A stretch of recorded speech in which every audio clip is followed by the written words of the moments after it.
नमस्कार दोस्तों, स्वागत है आप सभी का मेरे इस YouTube चैनल पर। मैं विनीत आज फिर से एक और नई क्लास में आपको आज बहुविकल्पीय प्रश्न कराऊंगा। देखिए, इससे पहले हमने अपने YouTube चैनल पर लेसन नंबर 1 रासायनिक अभिक्रिया एवं समीकरण से आपको अभ्यास के प्रश्न, पाठ्य पुस्तक के प्रश्न और कुछ महत्वपूर्ण बिंदु एवं कुछ महत्वपूर्ण परिभाषाएं आपको कराई थी। लेकिन आज की इस क्लास में हम आपको बहुविकल्पीय प्रश्न कराने वाले हैं। देखिए, 1 बाय 1 हम इनको बड़े ध्यान से आपको समझाएंगे और जो भी स्टूडेंट क्लास 10th के अंदर है वो हमारी इस वीडियो को जरूर देखे और ज़्यादा से ज़्यादा शेयर करे। देखिए, क्वेश्चन नंबर 1 में क्या कह रहा है कि तेल एवं वसायुक्त खाद्य पदार्थों को नाइट्रोजन से प्रभावित क्यों किया जाता है। देखिए, जो तेलीय पदार्थ होते हैं या वसायुक्त खाद्य पदार्थ होते हैं उनको हम नाइट्रोजन गैस से क्यों प्रभावित करते हैं। सबसे पहले इसका जो मेन आंसर है वो है उपचयन को रोकने के लिए। क्या है इसका आंसर? उपचयन को रोकने के लिए। क्यों? क्योंकि जो आपकी नाइट्रोजन गैस है वो एक प्रतिऑक्सीकारक का कार्य करती है। क्योंकि प्रतिऑक्सीकारक मैंने आपको बताया था जो ऑक्सीजन को रोकने में यानी कि ऑक्सीकरण को रोकने में हमारी मदद करता है। अब हम प्रश्न नंबर 2 की बात करते हैं।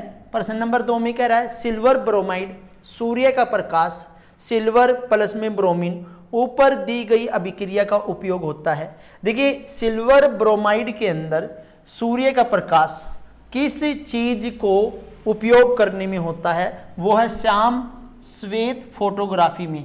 जो हम फोटोग्राफी करते हैं उसमें सूर्य की प्रकाश से सिल्वर ब्रोमाइड को अलग किया जाता है, क्योंकि सिल्वर एक कम क्रियाशील तत्व होता है जो कि उसको वहां से हटा दिया जाता है। इसके बाद हम प्रश्न नंबर 3 की बात करते हैं कि निम्न में से ऊष्माक्षेपी अभिक्रिया कौन सी है। देखिए, हमने जब परिभाषाएं आपको समझाई थी तो उसमें यह समझाया था कि ऊष्माक्षेपी अभिक्रियाएं कौन सी होती है।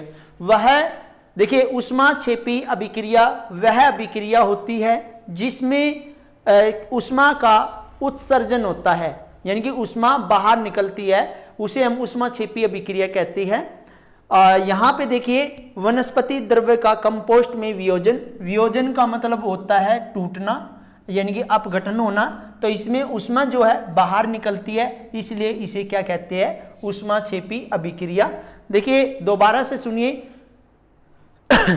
ऊष्माक्षेपी अभिक्रिया वह रासायनिक अभिक्रिया जिसमें ऊष्मा का उत्सर्जन होता है, उसे हम ऊष्माक्षेपी अभिक्रिया कहते हैं। अब प्रश्न नंबर 4 की बात करते हैं कि लेड नाइट्रेट सॉल्यूशन आपको दे रखा है और इसके अंदर लेड ऑक्साइड, नाइट्रोजन डाइऑक्साइड और ऑक्सीजन बन जाती है। तो ये कौन सी अभिक्रिया है? तो इसमें आपने यहाँ पे लिखना है ऊष्मा।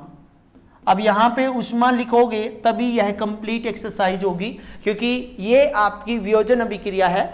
आज मैं आपको वियोजन अभिक्रिया के बारे में भी बताऊंगा कि वियोजन अभिक्रिया वह रासायनिक अभिक्रिया जिसमें एकल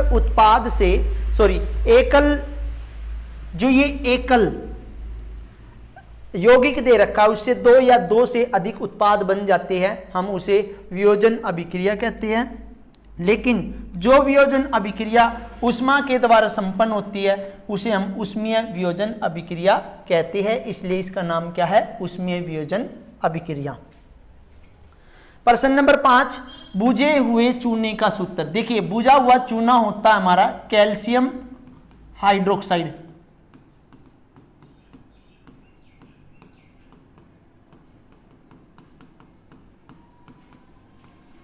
एक होता है बिना बुझा हुआ चूना। बिना बुझा हुआ चूना जो होता है CaO होता है, कैल्शियम ऑक्साइड जिसको बोलते हैं। इसके बाद प्रश्न नंबर 6 ये कह रहा है आयरन ऑक्साइड एल्यूमिनियम के साथ अभिक्रिया होगी तो यह ऊपर दी गई अभिक्रिया में किसका अपचयन हुआ है। देखिए, उपचयन में क्या होता है? ऑक्सीजन जुड़ती है और अपचयन में क्या होता है? ऑक्सीजन हटती है। दोबारा सुनिए, उपचयन में ऑक्सीजन जो है हटती है, हाइड्रोजन जुड़ती है, और अपचयन में जो होती है ऑक्सीजन जो हटती है और हाइड्रोजन जुड़ती है। तो यहां पे देखिए, ये क्या है हमारा? इसमें किसका अपचयन हुआ है? अपचयन देखिए जिसमें से ऑक्सीजन हटेगी, किसमें से ऑक्सीजन हटी है? इसमें से ऑक्सीजन हटी है, यानी कि आयरन ऑक्साइड यानी कि फेरिक ऑक्साइड में से ऑक्सीजन हटी है, इसलिए हमारा जो ऑप्शन है ए ठीक है। इसके बाद प्रश्न नंबर 7, आयरन ऑक्साइड एल्यूमिनियम, ये भी आपका एल्यूमिनियम है, एल्यूमिनियम ऑक्साइड और आयरन, इसमें किस प्रकार की यह अभिक्रिया है? देखिए आयरन और एल्यूमिनियम दे रखा है, एल्यूमिनियम आयरन से बहुत ही ज्यादा क्रियाशील होता है, तो इसलिए आयरन हट जाएगा, एल्यूमिनियम लग जाएगा, तो ये हमारी विस्थापन अभिक्रिया हुई। प्रश्न नंबर 8, किसी रासायनिक अभिक्रिया के समय जब किसी पदार्थ में ऑक्सीजन में वृद्धि होती है, जब किसी पदार्थ में ऑक्सीजन की वृद्धि होती है और हाइड्रोजन की हानि होती है, उसे हम उपचयन कहते हैं, और जिस अभिक्रिया में ऑक्सीजन की हानि होती है और हाइड्रोजन की वृद्धि होती है, उसे हम अपचयन अभिक्रिया कहते हैं। इसलिए इसका जो आंसर है वो उपचयन है, क्योंकि इसमें ऑक्सीजन की वृद्धि हुई है। प्रश्न नंबर 9, ये कह रहा है कैल्शियम ऑक्साइड की वाटर यानी कि जल के साथ रिएक्शन कराएंगे तो कैल्शियम हाइड्रोक्साइड बनेगा। देखिए इसके अंदर हीट बहुत ही निकलती है, इसलिए ऊष्मा बहुत ही ज्यादा उत्सर्जित होती है, इसलिए ये ऊष्माक्षेपी अभिक्रिया है। इसके बाद प्रश्न नंबर 10 में देखिए मैग्नीशियम ऑक्साइड, और देखिए ये मैग्नीशियम ऑक्साइड है और ये हमारा हाइड्रोक्लोरिक एसिड है, तो यहां पे मैग्नीशियम क्लोराइड जल और क्लोरीन गैस निकली है, तो ये कौन सी अभिक्रिया है? देखिए ऑक्सीजन यहां से हटके अलग से इसमें जुड़ी है, हाइड्रोजन में जुड़ी है, और हाइड्रोजन हटके ऑक्सीजन में जुड़ी है, यानी क्लोरीन से हटके, तो ये दोनों उपचयन भी और अपचयन भी, इसमें हाइड्रोजन की वृद्धि भी हो रही है और हाइड्रोजन का त्याग भी हो रहा है, और जिसमें उपचयन और अपचयन दोनों ही एक साथ होते हैं, उसे हम रेडॉक्स अभिक्रिया कहते हैं। इसके बाद प्रश्न नंबर 11 की बात करते हैं, फेरिक ऑक्साइड का फॉर्मूला बताना है, सूत्र बताना है, Fe2O3, ये हमारा फेरिक ऑक्साइड का फॉर्मूला है। अब इसमें देखिए सोडियम सल्फेट है, बेरियम क्लोराइड है, यहां पे आके बेरियम सल्फेट और सोडियम क्लोराइड बन गया, तो ये देखिए इसके अंदर ये भी आयनिक आयन है और ये भी आयन है, और दोनों ही आदान प्रदान हो रहा है, तो इसलिए ये द्विविस्थापन अभिक्रिया है। कौन सी अभिक्रिया है? द्विविस्थापन अभिक्रिया है। देखिए वह रासायनिक अभिक्रिया जिसमें अभिकारकों के आयनों में आदान प्रदान होता है, उसे हम द्विविस्थापन अभिक्रिया कहते हैं। प्रश्न नंबर 13, नीचे दी गई अभिक्रिया के संबंध में कौन सा कथन असत्य है? असत्य यानी कि गलत है। देखिए यहां पे शीशा अपचयित हो रहा है, अपचयित का मतलब क्या होता है? हाइड्रोजन प्लस में हो रही है और ऑक्सीजन घट रही है, तो यहां देखिए ऑक्सीजन यहां से हट रही है, तो यहां पे अपचयित हो रहा है, ये बिल्कुल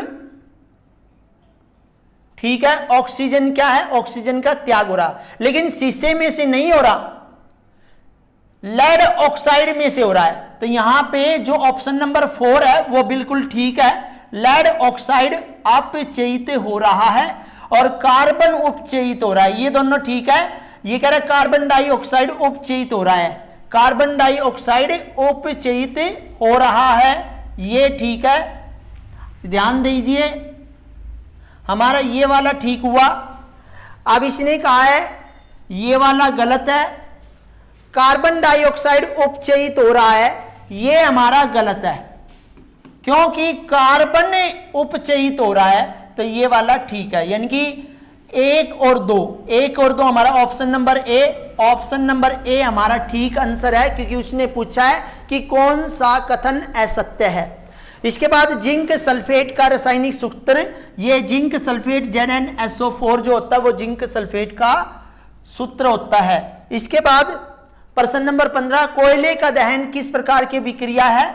देखिए कोयले का दहन जो होता है वो आपका संयोजन अभिक्रिया भी है, और इसमें ऊष्माक्षेपी अभिक्रिया भी है, क्योंकि ऊष्मा उत्सर्जित होती है।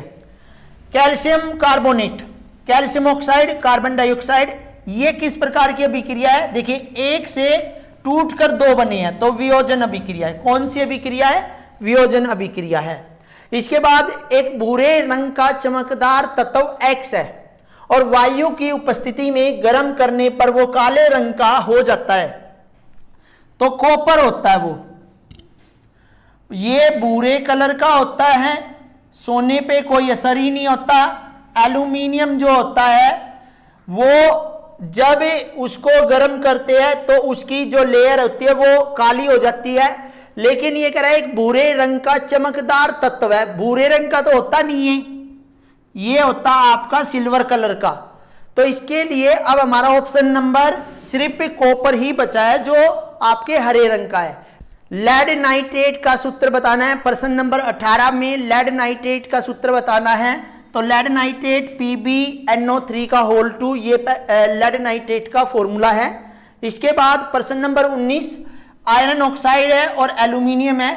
तो आयरन ऑक्साइड और एल्यूमिनियम में कौन सी अभिक्रिया? ये रिपीट हो गई है क्योंकि एल्यूमिनियम अधिक क्रियाशील तत्व है और आयरन जो है इनके कंपैरिजन में कम क्रियाशील तत्व है, इसलिए इसको हम क्या कहेंगे? विस्थापन अभिक्रिया।